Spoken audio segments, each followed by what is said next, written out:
नमस्कार, स्वागत है आपका बिहार समाचार में। तो आज है 14 सितंबर 2020।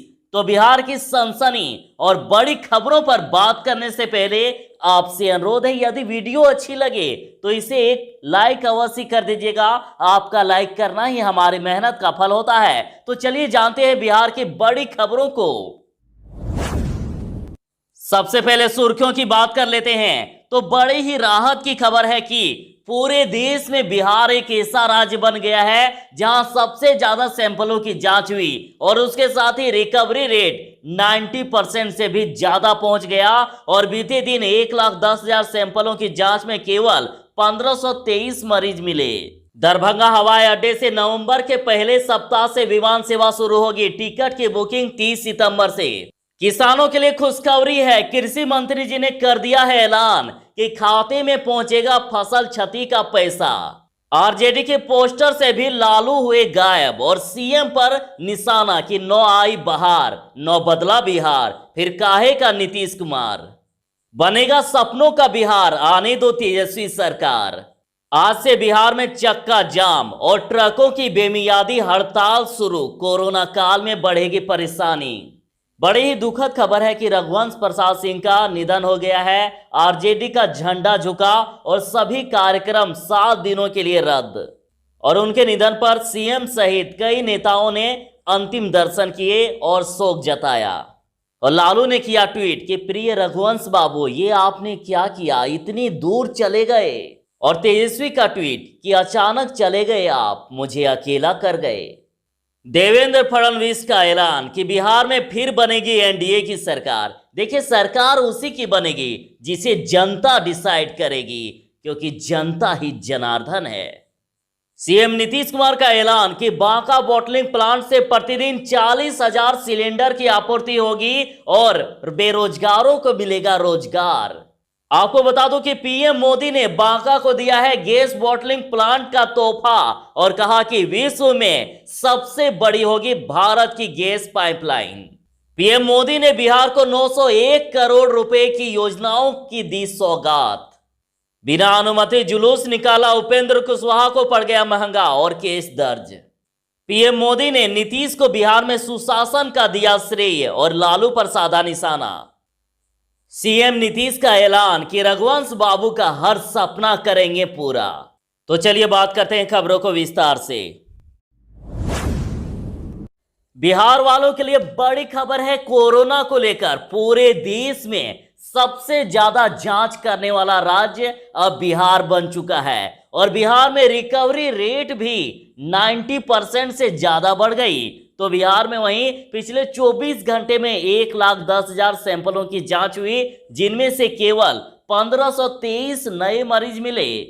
तो बीते 24 घंटे में बिहार में 1,10,500 सैंपलों की जांच की गई, जिनमें से 1523 मरीजों की पहचान हुई और 24 घंटे में 1895 मरीज ठीक भी हो गए। मतलब जितने नए मिले उससे ज्यादा मरीज ठीक हो गए हैं। और बिहार में अब तक कुल 1,58,389 संक्रमितों की पहचान हुई है और जिनमें से 1,43,053 मरीज ठीक भी हो गए हैं। और अभी बिहार में एक्टिव मरीजों की संख्या 14,513 है और बिहार में रिकवरी रेट बढ़कर 90% से ज्यादा 90.32% हो गया है। और पिछले 24 घंटे में 14 मरीजों की फिर से मौत हो गई और बिहार में अब तक 822 मरीजों की कोरोना से जान जा चुकी है। सबसे खास बात यह है कि पूरे देश में सबसे ज्यादा बिहार में जांच हुई है और कुल 48,84,417 सैंपलों की जांच की गई। और बीते दिन पटना में सबसे ज्यादा 173 मरीजों की पहचान हुई। किसान भाई लोग जरा ध्यान दीजिएगा, खाते में पहुंचेगा फसल क्षति का पैसा।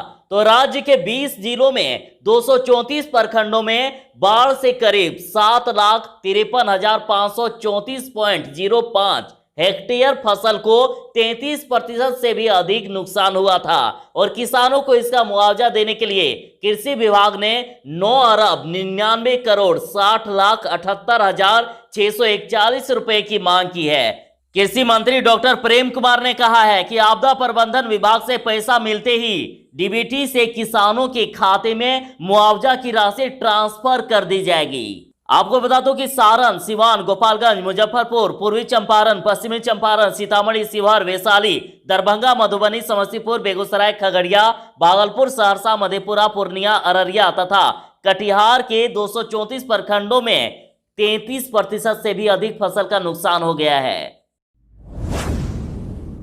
बिहार में आज से ट्रकों का बेमियादी हड़ताल शुरू और कोरोना संकट में अब बढ़ेगी परेशानी। बिहार में सोमवार की सुबह 6 बजे से बिहार ट्रक ओनर्स एसोसिएशन ने 20 सूत्री मांगों को लेकर चक्का जाम करने का निर्णय लिया है और ये बातें शनिवार को ही संवाददाता सम्मेलन में एसोसिएशन के अध्यक्ष भानु प्रताप जी ने कह दी थी। उन्होंने बताया था कि जब तक उनकी मांगे पूरी नहीं होती है आंदोलन चलता रहेगा। आंदोलन की सारी जवाबदेही राज्य सरकार की होगी। ट्रकों के अनिश्चितकालीन हड़ताल में आवश्यक सेवाओं को छोड़कर सारी सेवाएं बाधित रहेगी। दूध, दवा, बस, एम्बुलेंस और कैश वैन को नहीं रोका जाएगा। ट्रकों के चक्का जाम होने से फल, सब्जी और अन्य खाद्य सामग्री एक स्थान से दूसरे स्थान पर अब नहीं जा सकेंगे। बड़ी खबर है कि आरजेडी के पोस्टर से भी लालू हुए गायब और सीएम पर निशाना। न आई बहार, न बदला बिहार, फिर काहे का नीतीश कुमार। आरजेडी ऑफिस में जो पोस्टर और होर्डिंग लगे हैं उसमें लालू की तस्वीर गायब है। आरजेडी दफ्तर के बाहर एक बड़ा होर्डिंग लगा है जिस पर केवल तेजस्वी की ही तस्वीर है और उस पर लिखा है नई सोच नया बिहार, युवा सरकार अब की बार। और ऐसे कुछ और भी पोस्टर और स्टिकर देखे जा सकते हैं जिस पर बिहार की नीतीश सरकार पर निशाना साधते हुए लिखा है कि न आई बहार, न बदला बिहार, फिर काहे का नीतीश कुमार, बनेगा सपनों का बिहार, आने दो तेजस्वी सरकार। तो आप दर्शकों से सवाल, आपको बिहार में किनकी सरकार चाहिए? कमेंट में आप जरूर ही बताइएगा। पीएम मोदी ने बिहार को 901 करोड़ रुपए की योजनाओं की दी सौगात और रघुवंश प्रसाद को भी किया याद। और पीएम ने आज बिहार में एक एलपीजी पाइपलाइन परियोजना और बॉटलिंग संयंत्रों का उद्घाटन किए और उन्होंने ऐलान कर दिया कि विश्व में सबसे बड़ी होगी भारत की गैस पाइपलाइन। उन्होंने कहा कि बांका एलपीजी प्लांट का बिहार के करीब 20 लाख लोगों को स्वच्छ एलपीजी उपलब्ध कराई जाएगी और इसके जरिए प्रधानमंत्री उज्ज्वला योजना के 11,10,183 ग्राहकों को भी सेवा दी जाएगी। रघुवंश प्रसाद का निधन तो आरजेडी का झुका झंडा और सभी कार्यक्रम 7 दिनों के लिए रद्द। खबर आ रही है कि राजद कार्यालय में रघुवंश प्रसाद सिंह के निधन पर श्रद्धांजलि सभा हुई और साथ ही उनके सम्मान में पार्टी का झंडा झुका दिया गया और नेता प्रतिपक्ष तेजस्वी प्रसाद यादव ने उनकी तस्वीर पर फूल माला चढ़ाकर श्रद्धांजलि अर्पित की और साथ ही कहा कि 7 दिनों तक पार्टी कार्यकर्ता शोक मनाएंगे और इस अवधि में पार्टी के सभी कार्यक्रम रद्द रहेंगे। शोक में डूबे लालू प्रसाद यादव का ट्वीट कि प्रिय रघुवंश बाबू ये आपने क्या किया, इतनी दूर चले गए। माननीय लालू प्रसाद यादव जी ने ट्वीट किया है कि प्रिय रघुवंश बाबू ये आपने क्या किया। मैंने परसों ही आपसे कहा था कि आप कहीं नहीं जा रहे हैं लेकिन आप इतनी दूर चले गए। निःशब्द हूं, दुखी हूं, बहुत याद आएंगे। रघुवंश प्रसाद के निधन पर तेजस्वी का ट्वीट, कहा कि अचानक चले गए आप और मुझे अकेला कर गए। तेजस्वी यादव जी ने ट्वीट किया है, उन्होंने कहा कि आदरणीय रघुवंश बाबू, अभी चंद दिन पहले तो एम्स में आपसे बात हुई थी। मेरे द्वारा जल्द स्वस्थ होने की बात कहने पर आपने कहा था कि जल्द बाहर आकर साथ में कड़ा संघर्ष करेंगे। पिताजी के जेल जाने के बाद आप चंद लोग ही तो ऊर्जा और प्रेरणा देते रहे हैं। अचानक चले गए आप, मुझे लगभग अकेला कर गए। बिहार वालों के लिए अच्छी खबर है कि पीएम मोदी ने दी कई योजनाओं की सौगात। माननीय प्रधानमंत्री जी ने कहा कि एक समय था जिसके घर में गैस होती थी वो माना जाता था कि बहुत बड़े घर परिवार से है, लेकिन बिहार में अब ये अवधारणा बदल चुकी है। उन्होंने कहा कि जब मैं कहता हूं कि बिहार देश की प्रतिभा का पावर हाउस है, ऊर्जा केंद्र है, तो ये कोई अतिशयोक्ति नहीं है। बिहार के युवाओं की यहाँ की प्रतिभा का प्रभाव चारों तरफ है। भारत सरकार में भी बिहार के कितने बेटी बेटियां हैं जो देश की सेवा कर रहे हैं। उन्होंने कहा कि बिहार में बिजली की स्थिति क्या थी ये जग जाहिर है, और गांव में 2 से 3 घंटे बिजली आ गई तो बहुत ही बड़ा बात माना जाता था, और शहरों में 8 से 10 घंटे से ज्यादा बिजली नहीं मिलती थी। और आज बिहार के गांव में, शहरों में बिजली की उपलब्धता पहले के मुकाबले कहीं ज्यादा हुई है। उन्होंने ट्वीट करके ऐलान किया कि आज जब देश के अनेकों शहरों में सीएनजी पहुंच रही है, पीएनजी पहुंच रही है, पूर्वी भारत के लोगों को भी ये सुविधाएं उतनी ही आसानी से मिलनी चाहिए। इसी संकल्प के साथ हम आगे बढ़ें, माननीय प्रधानमंत्री नरेंद्र मोदी।